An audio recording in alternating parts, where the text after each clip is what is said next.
Good morning, friends. I have a book by Michael Droskin. It's called The Bible Code, and it was put out by Simon & Schuster, and I recommend it highly. I've read it, but I'm going to read it again to you folks because I think it is such a wonderful book. Ready? Louder? Okay. Reporting is the first rough take on history. This book is the first full account of a code in the Bible that reveals events that took place thousands of years after the Bible was written.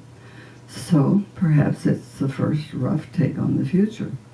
We have just begun to understand the Bible code. It is like a jigsaw puzzle with an infinite number of pieces, and we only have a few hundred or a few thousand. We can only guess at the complete picture.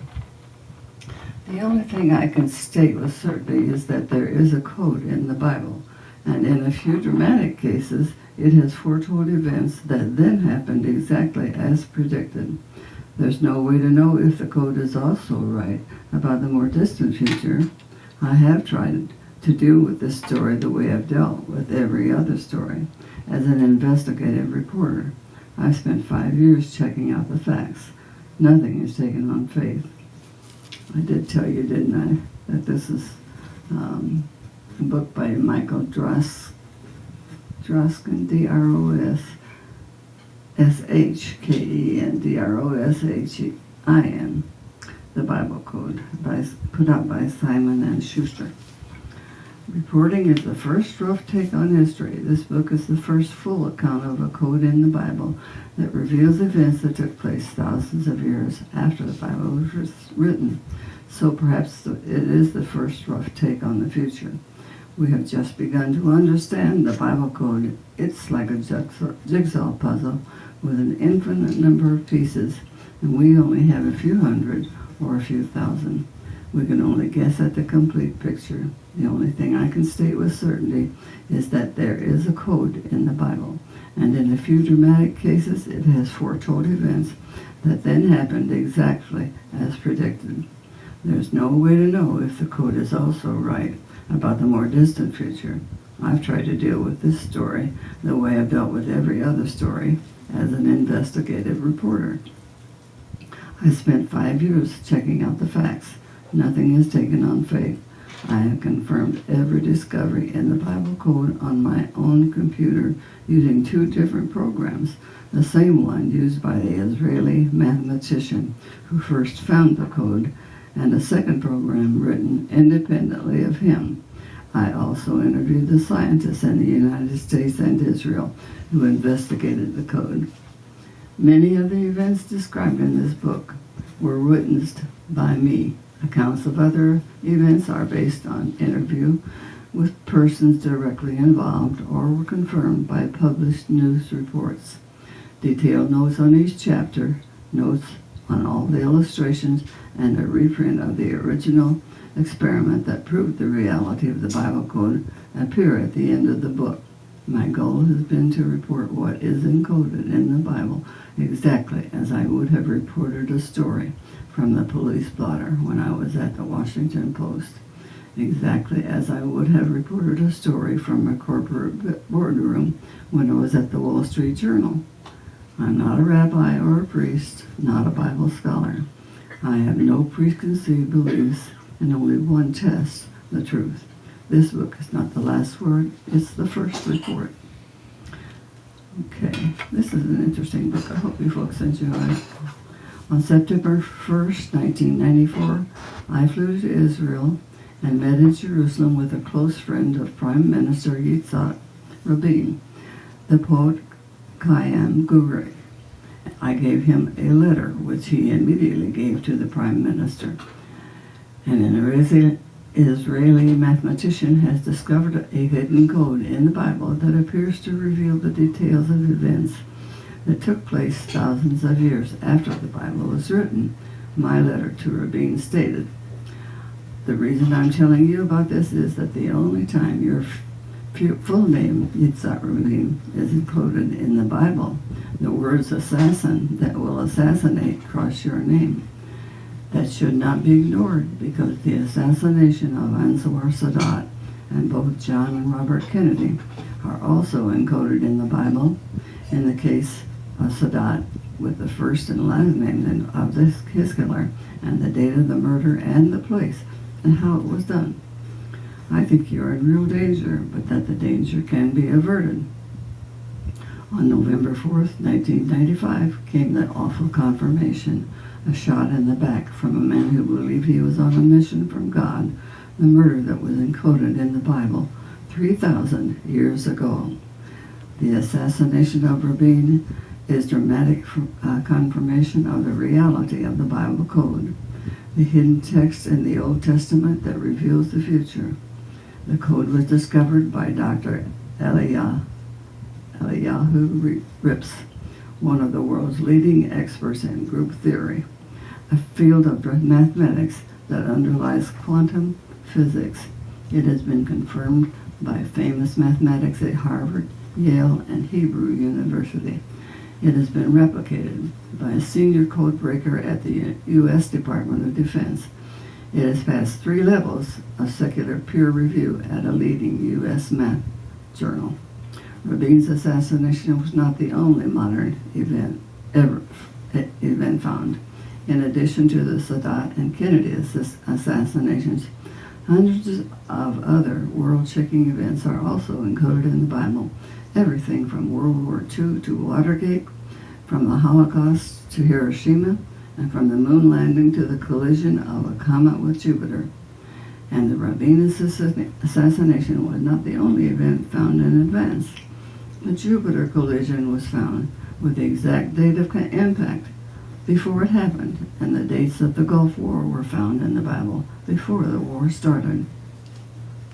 It doesn't make ordinary sense in our secular world, and since I'm not religious, I would normally be among the first to dismiss it as millennium fever.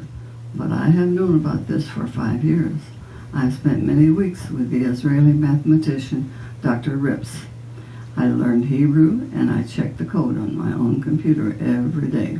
I talked to the man at the Defense Department who independently confirmed that the Bible code does exist, and I went to Harvard and Yale and Hebrew University to meet with 3 of the world's most famous mathematicians.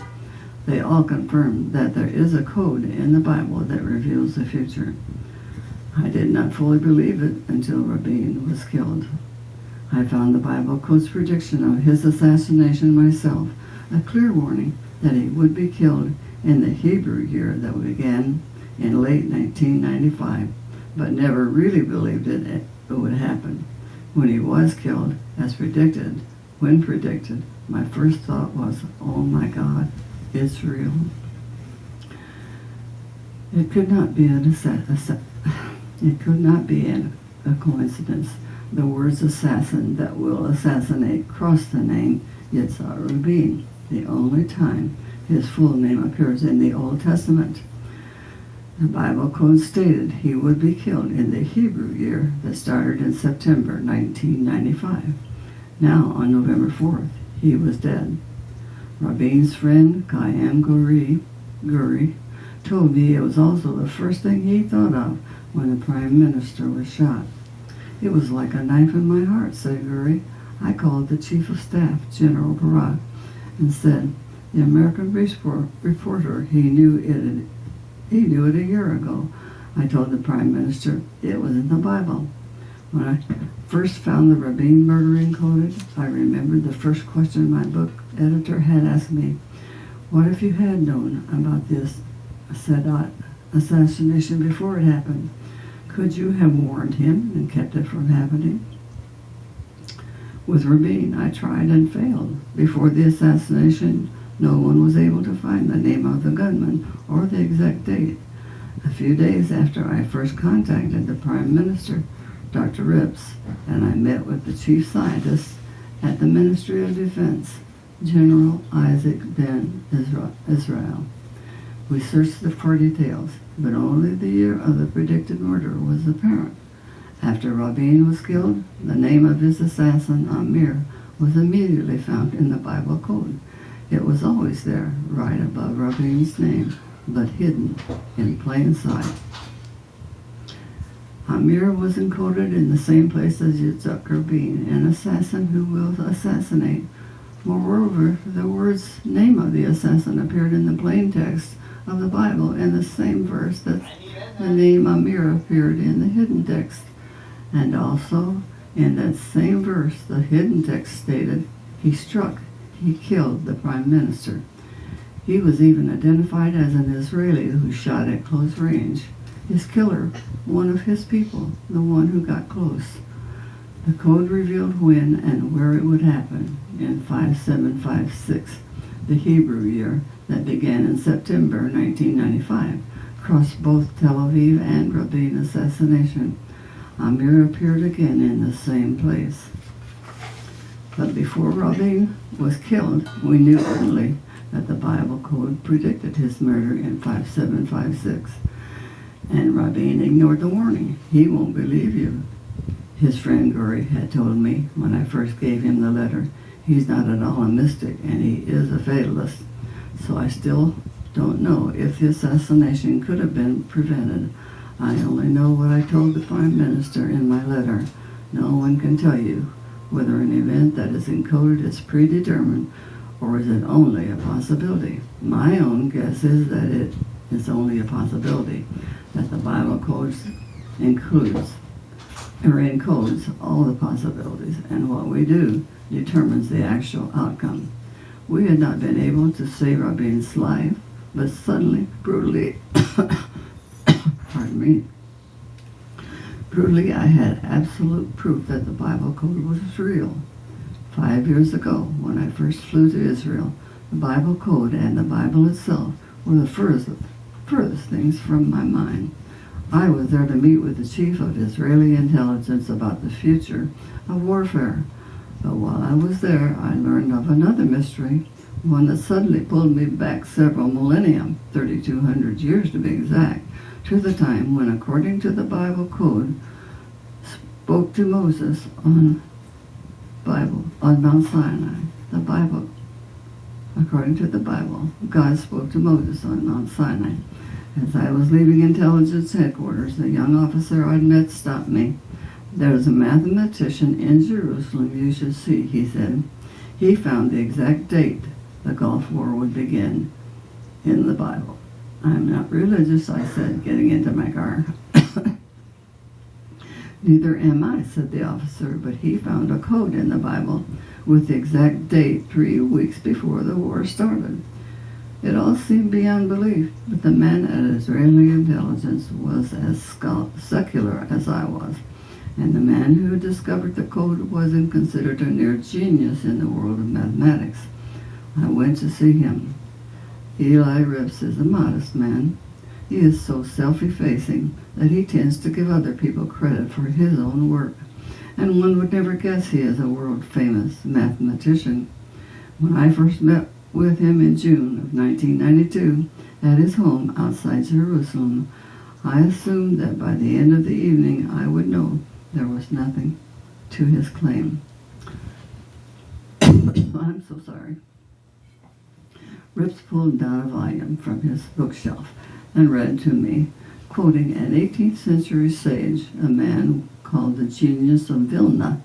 "The rule is that all that was, is, and will be unto the end of time is included in the Torah, from the first word to the last word, and not merely in a general sense, but as to the details of every species, and each one individually, and details of everything that happened to him from the day of his birth until his end."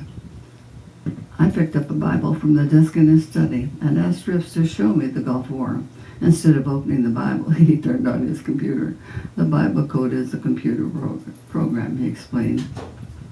On the computer screen appeared Hebrew letters highlighted in 5 different colors, creating a crossword puzzle pattern. Rips handed me a printout. Hussein, Scuds, and Russian missiles were all encoded together in Genesis. The full code sequence stated, Hussein picked a day. Here in Genesis chapter 14, where we have the story of Abraham's wars with the surrounding kingdoms, we found the date fire on third Shabbat.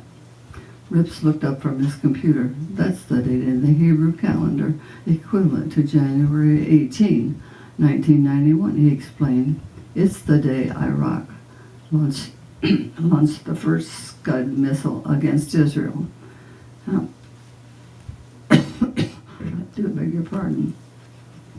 How many dates did you find? I asked. Just this one. 3 weeks before the war began, he replied.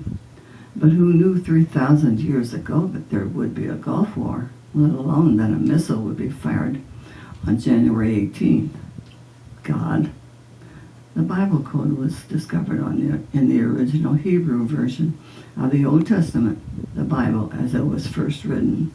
That book, now translated into every language, is the foundation of all Western religion. The Bible code is ecumenical. The information is for everyone, but the code only exists in Hebrew because that is the original language of the Bible. Rips told me that the first hint of the encoding had been found more than 50 years ago by a rabbi in Prague, Czechoslovakia.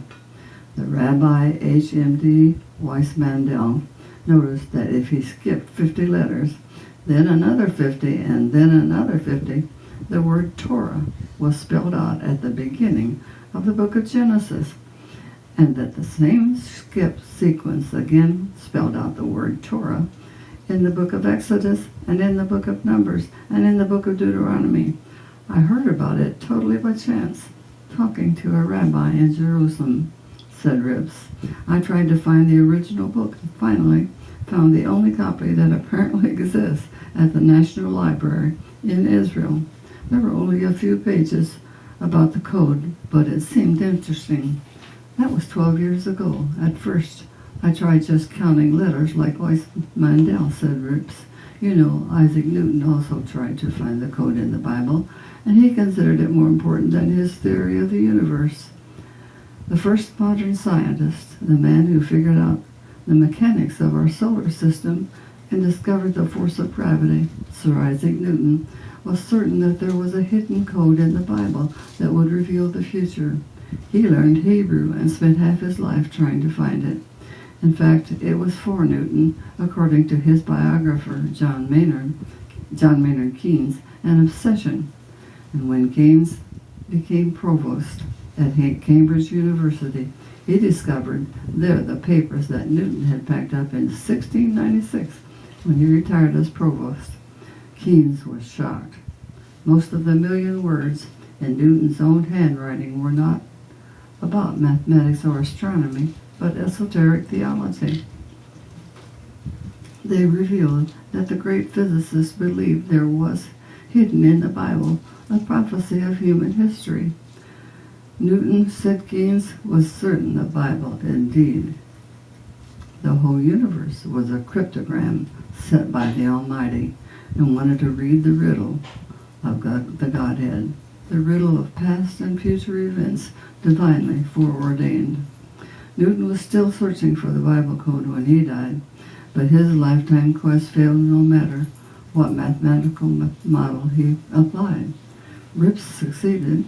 The discovery that had eluded Sir Isaac Newton was made by Eliyahu Rips because he had the one essential tool that Newton lacked, a computer. The hidden text of the Bible was encoded with a kind of time lock. It could not be opened until the computer had been invented.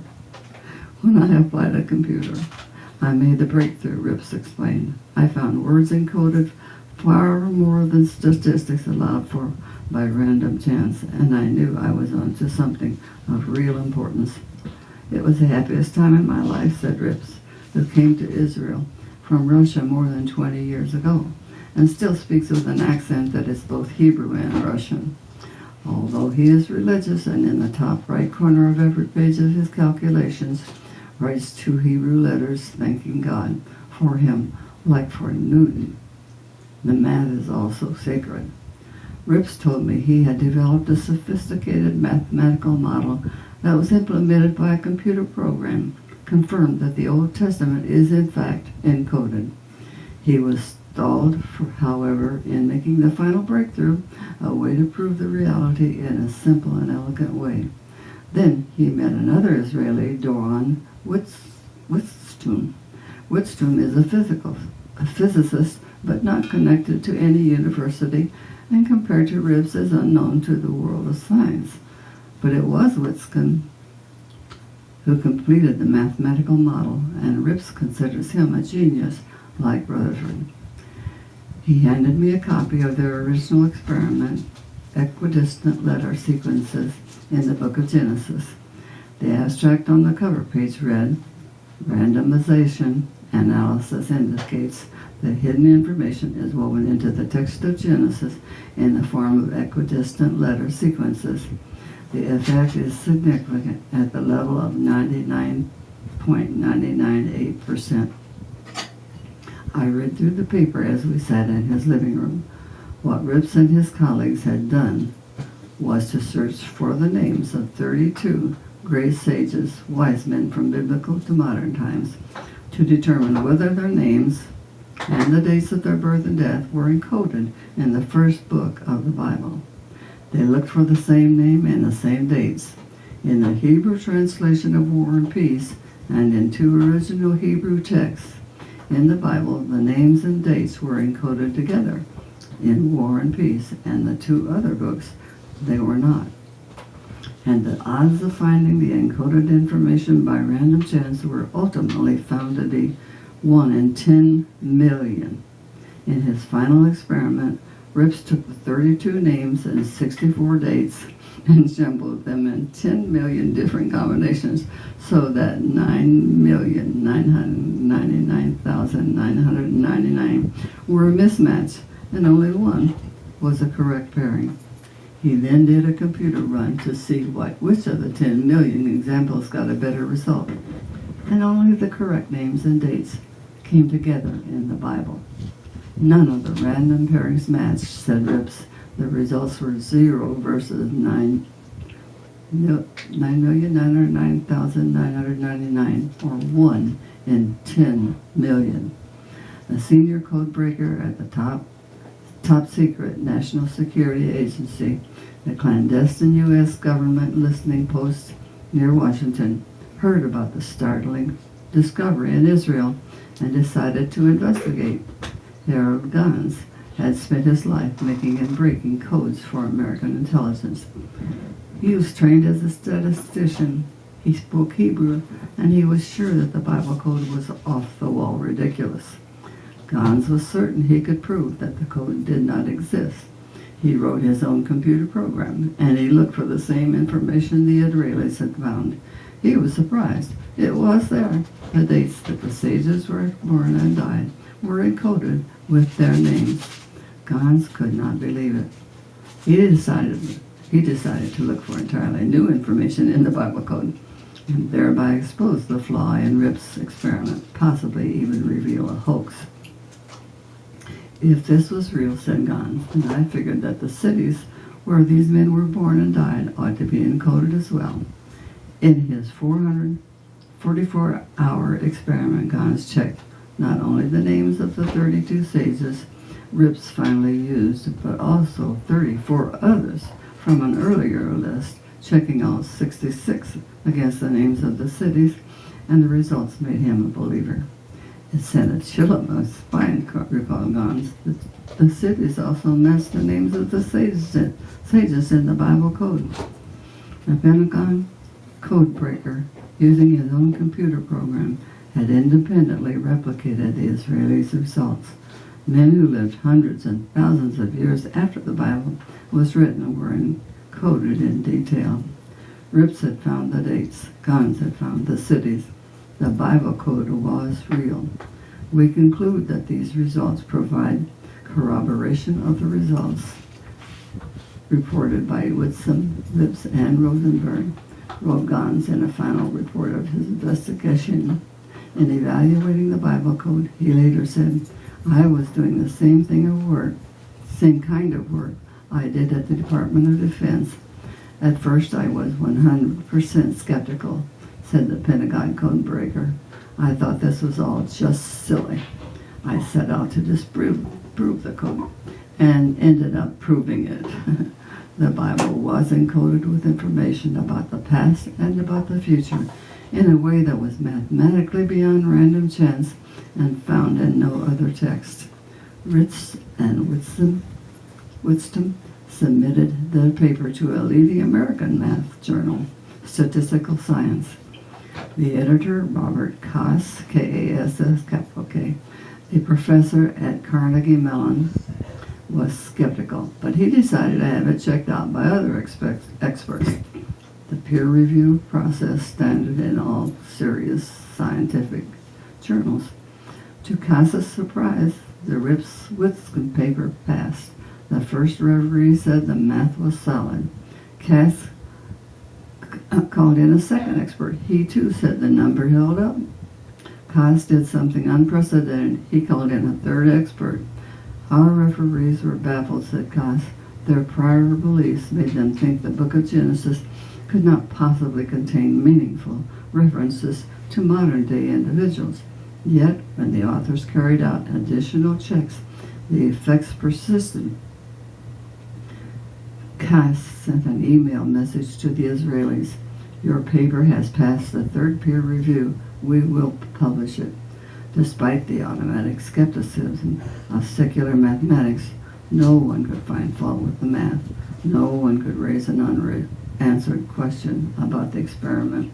No one could explain away the startling fact that the Bible was encoded, that it revealed events that took place after the Bible was written.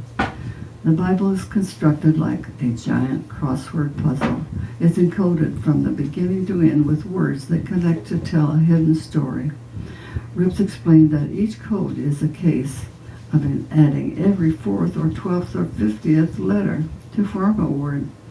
Skip X spaces and another X spaces and another X spaces, and the hidden message is spelled out, as in this paragraph.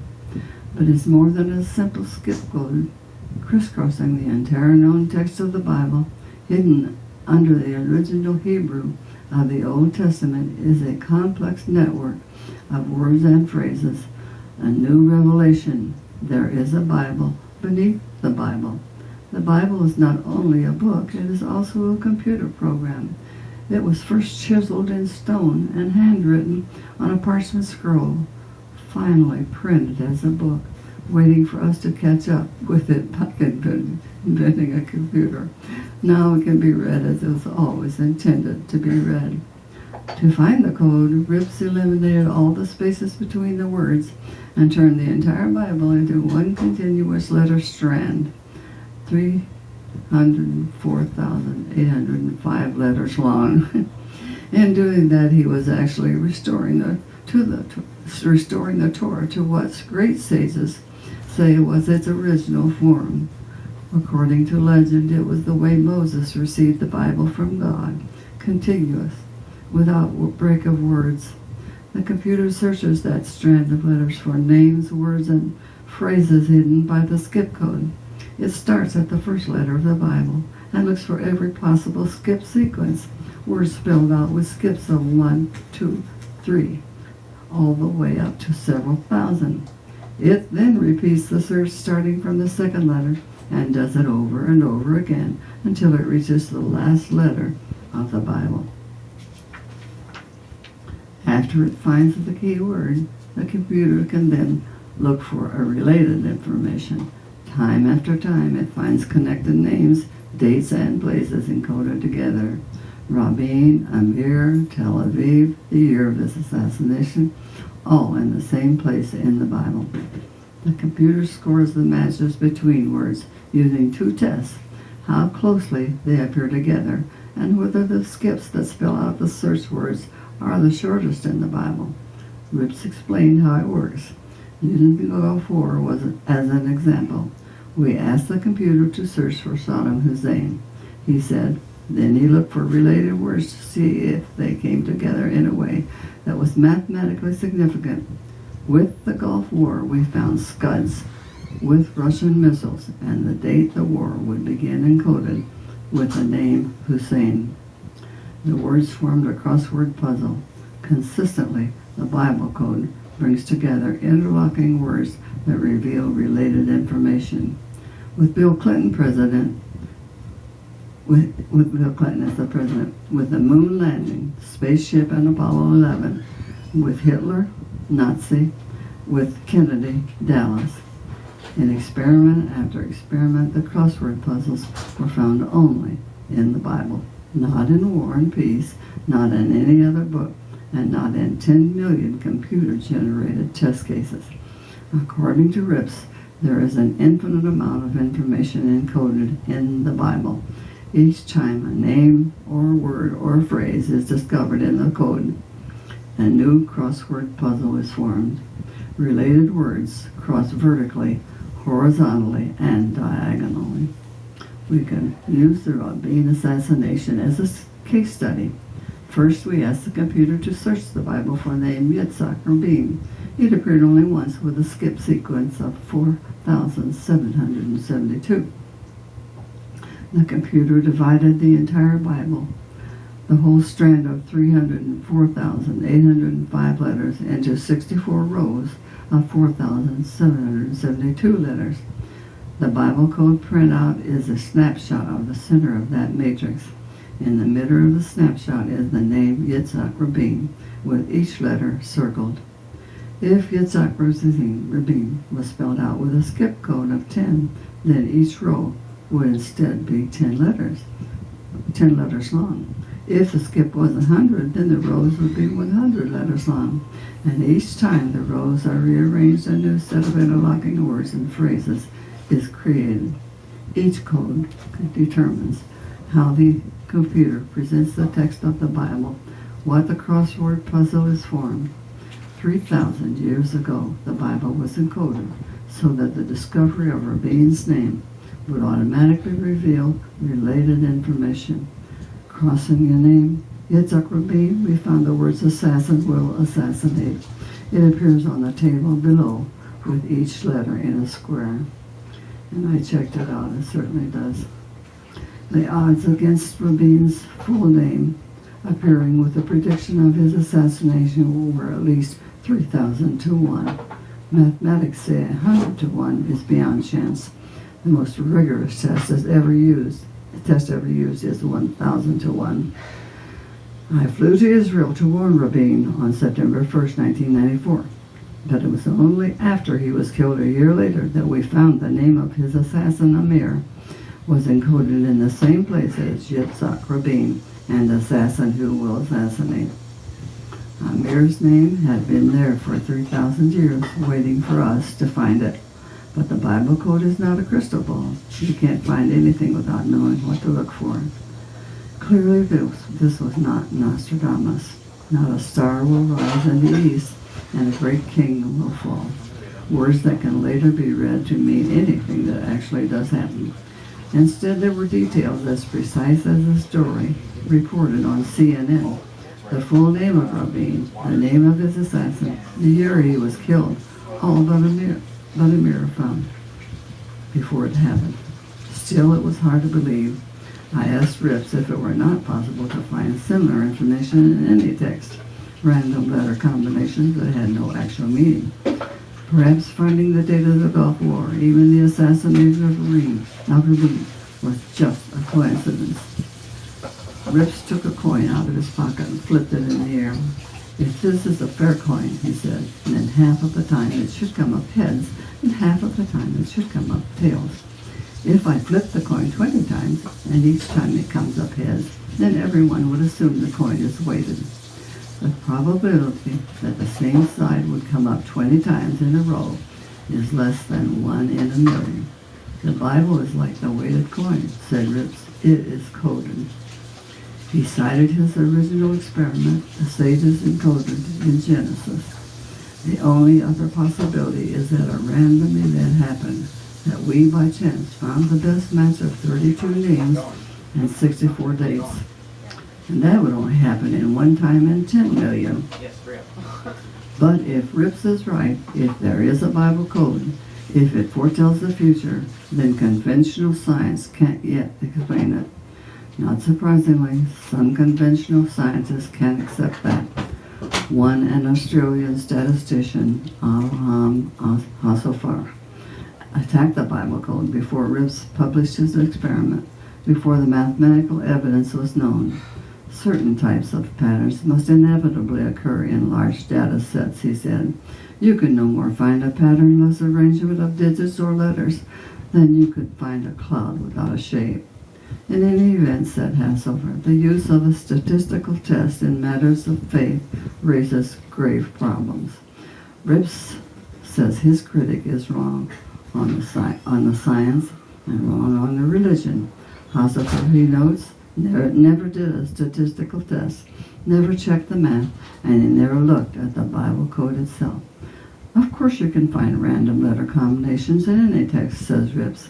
Of course you will find Saddam Hussein in any large enough base, but you won't find Scuds, Russian missiles, and the day the war began, all in the same place in advance. It doesn't matter if we're looking at a text of 100,000 or 100 million letters. You will not find coherent information except in the Bible. A great part of mankind now assumes that the Bible is just old folklore, myth, that science is the only reliable picture of reality. Others say that the Bible as the Word of God must be true, and therefore science must be in error. I think that finally when we understand both well enough, religion and science will come together. We will have a unified field theory. In the nearly 3 years after the Rips-Whitcomb paper was published, no one had submitted a rebuttal to the Math Journal. The major scientists who actually examined the Bible code to confirm it, the Pentagon code breaker, the 3 referees at the Math Journal, the professors at Harvard, Yale, and Hebrew University all started out skeptics and ended up believers. Einstein once said, the distinction between past, present, and future is only an illusion, however persistent. Time, as said in Einstein, is not at all what it seems. It does not flow in only one direction, and the future exists simultaneously with the past. The other great physicist who defined our universe, Newton, not only said that the future already exists, but believed that it could be known in advance, and in fact himself searched for the hidden code in the Bible that would reveal it. Now some scientists pretty sharp. Now some scientists, including the leading physicist in the world today, Stephen Hawking, believe that the Bible might one day actually be able to travel in time. Time travel, says Hawking, might be within our capabilities in the future. Maybe the poet T.C. Eliot was right. Time present and time past are both perhaps present in time future, and time future contained in time past. It's a little heavy, isn't it? But I was not prepared to believe that the future was encoded in the Bible without the kind of evidence a reporter trusts, information that can be checked out in the real world. I spent an entire week with Eli Philip Rips, working with him at his computer. I asked him to find things related to current world events, to a comet that had just been sighted, to modern science, and time after time, he found the information I asked for encoded in the Old Testament. When we checked the contact control text War and Peace, the information was not there. When we checked the Bible, it was. In that week and in 6 subsequent trips to Israel and in my own investigation over the next 5 years, we found 10 and then 100 and then 1,000 world events encoded in the Bible. It was possible on any given day to pick up the New York Times or the Jerusalem Post, and if the story on the front page was important enough, find it enclosed in a document that had been written 3,000 years ago. The information, time after time, proved as accurate as the current newspaper accounts. The names, the places, the dates, all encoded in Genesis through Deuteronomy, and sometimes it was found in advance. 6 months before the 1992 election, the code revealed Bill Clinton's victory. Connected to Clinton was his future title, President. Wow. The greatest recent upheaval in America, the fall of Richard Nixon, and the Watergate crisis is also encoded in the Bible. Watergate appears with Nixon and the year he was forced to resign, 1974. And that invokes another wow. Where Watergate is included, the hidden text of the Bible asks the question, who is he, president? But he was kicked out. And of course that was Nixon. The Great Depression is encoded, and the crash of the stock market, economic collapse, and depression appear together in the Bible with the word stocks. The year it all started, 1929, or 5690 in Hebrew, is encoded in the same place. But man's triumphs, like the moon's landings, are also encoded. Man on the moon appears with spaceship and Apollo 11. Even the date Neil Armstrong first stepped on the lunar surface, July 20th, 1969, is in the Bible. Isn't that something? Boy, how can you not be a believer in God's Word? Armstrong's words, one small step for a man, one giant leap for mankind, are echoed by the hidden text of the Bible, where the day he set foot on the moon is encoded. The words that cross moon in the Bible are done by mankind, done by man. It is all encoded in Genesis with Apollo, at the point where God tells Abraham, look now toward heaven and count the stars, if thou be able to number them.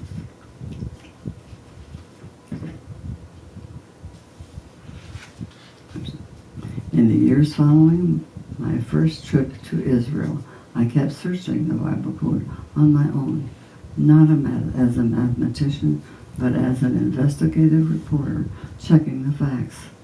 What is subject to proof, what can be pinned down in addition to the math, is information about the recent past and the near future. 2 years into my investigation, I found something cosmic predicted in the code, and then watched it happen in the real world. In July 1994, the world witnessed the biggest explosion ever seen in our solar system. A comet bombarded Jupiter with a force of more than 1 billion megatons, creating fireballs the size of the Earth.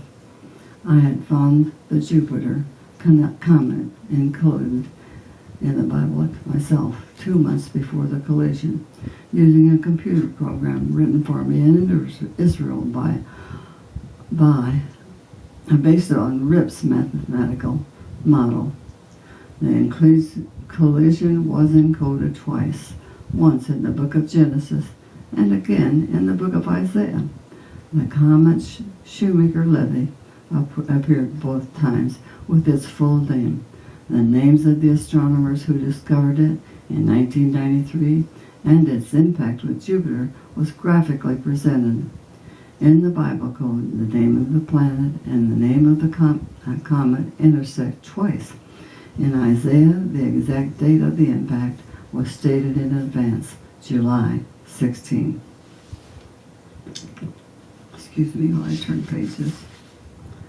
The event that astronomers were able to predict a few months ahead of time, the Bible code predicted just as precisely 3,000 years before it happened.